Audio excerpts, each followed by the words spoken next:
Ladies and gentlemen, you are watching another episode of Eric Lima Shenanigans 1977. It's Friday, and you know what that means. It's time for another SmackDown Event Center Wrestling Report.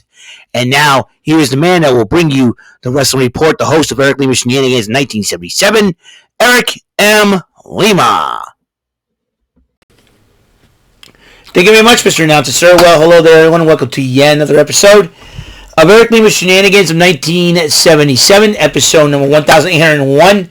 That's where we're getting into the 1800s, and hope you guys are having a very blessed day. This is Saturday, November 9th, 2024, 1:10 p.m., and we're going to talk about what happened last night on SmackDown, the Crown Jewel Fallout Part 2. And there's some huge news, and we're about to do that, so... So we're about to do that right now. Roman Reigns and Jimmy Uso kick it off on SmackDown, and decided to wait on Jey Uso. Jey Uso comes in through the crowd, being main event Jey Uso, and he tells them, "Listen, you gotta hear him out." And he meant Sami Zayn. Sami Zayn comes out, addresses Roman Reigns, and he goes, "Why don't you apologize?" And then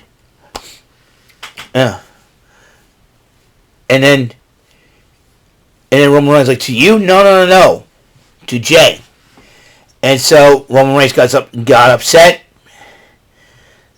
tells Jay off, and then Sami Zayn walked away. Because Sami Zayn was trying to bring the band back together. Jacob Fatu responds, Reigns decided he's going to call out Solo Sikoa. And Jacob Fatu responds to Reigns, hey, he comes out on his own terms. And then Jay confronted Roman. Roman got upset, and he also got upset with Jimmy Uso. Both of them kind of walking their own separate ways. First match of the action, Bayley versus the current Speed Women's Champ, Candice LeRae, as you know, last week. It was Indy Hartwell's final SmackDown as she was released by the WWE.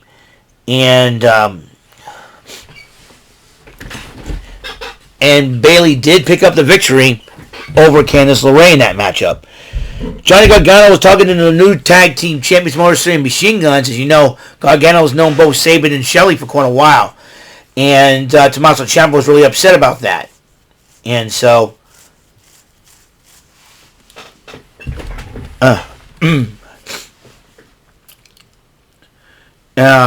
Tommaso Ciampa was pretty upset about that. And as you know, Ciampa knows that they want the tag team titles. Randy Orton walked by them heading to the ring. And some of the Buffalo Bills players, because this match, this event, excuse me, SmackDown is emanating from Buffalo. Randy Orton walked out there and called out Kevin Owens, basically. So Kevin Owens comes out, and officials and referees knew this was going to get a bowling shoe ugly from the get-go. I mean, you're talking about ugliness. Orton was taunting Owens. They started fighting. Officials and referees tried to break it up. But then Owens did the unthinkable. He performed a move on Orton that's been banned in the WWE for years, possibly decades, and that will be the pile driver. He pile drove Orton during the brawl, and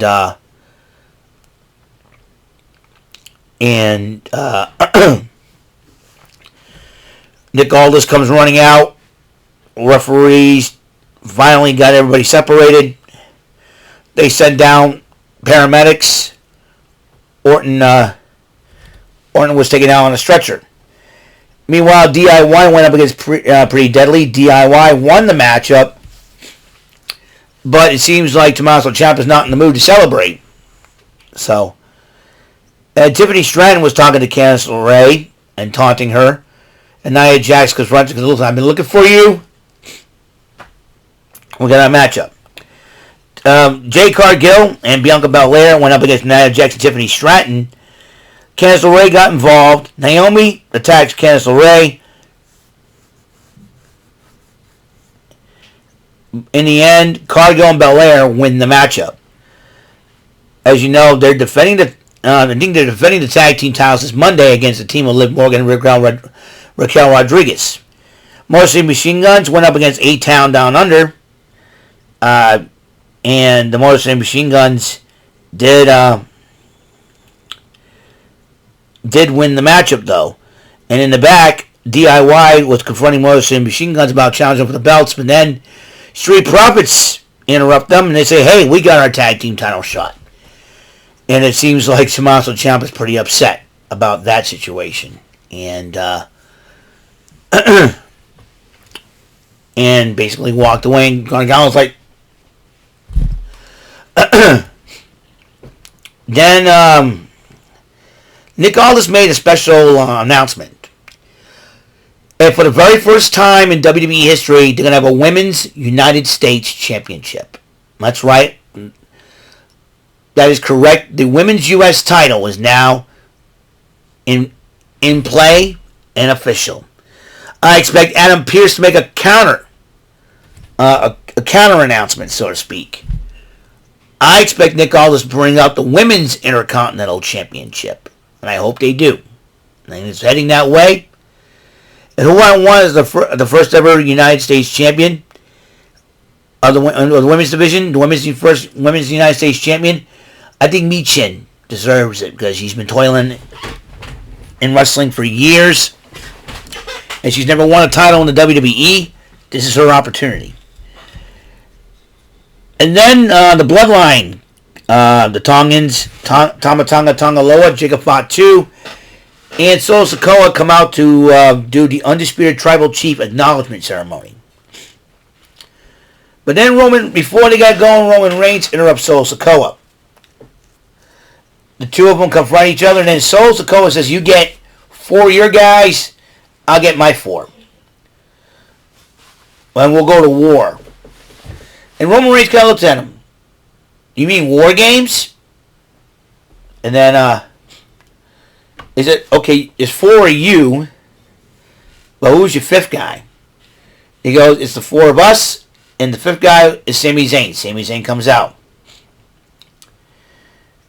And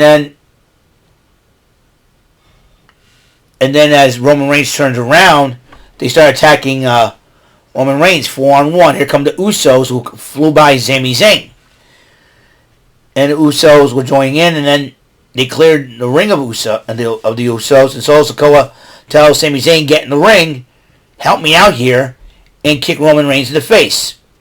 And then instead, Zayn kicks Solo Sikoa, and then Roman Reigns spears him. And the Usos, Zayn, and Roman Reigns did the finger point. So the OG bloodlines together. Question is, both teams need a 5th partner. Who would be that 5th partner? Now, as you know, The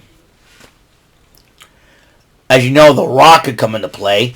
They've recently signed Lance Anoa'i. So Hikuleo is still yet to make his debut. So we don't know what the situation is with those 3 gentlemen in particular. How they're going to be incorporated in the storyline if that's going to be the case. So, so in the end, the OG bloodline, the first bloodline, staying tall in the middle of the ring. But the big news and the big takeaway from this program, last night's program, would be the Women's United States Championship. Who is going to hold it? So I don't know how Nick Aldis will be. Will there be a tournament at Battle Royal? Will it culminate at Survivor Series? Well, will it be a scramble match, a qualifying? I don't know how Nick Aldis will end. How about Adam Pearce on Raw? Will Raw get a Women's Intercontinental title? And I think that's appropriate because the fact is the Intercontinental title was part of the Raw show in the very beginning. So as well. So I think it's appropriate the Women's Intercontinental Championship be on Raw. And I say, I know who I want to pick as the first ever Women's Intercontinental Champion. I believe Kairi Sane has worked very hard and she deserves that if that's going to be the case. So we'll see what happens there in that situation. So that is all the time we have on the show. Episode 1801 is Complete SmackDown, the 8th of November, Event Center, the 8th of November 2024. And then we'll get into next episode, 1802, AEW Rampage. So, so until the next episode comes rolling around, Mr. Announcer, take us home.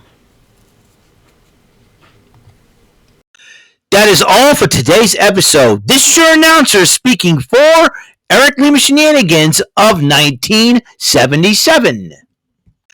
A Big Beefy E, doing for Bob Saget Productions, and in association with a Raven Bofa Telepictures and Distribution. Thank you for watching today's episode.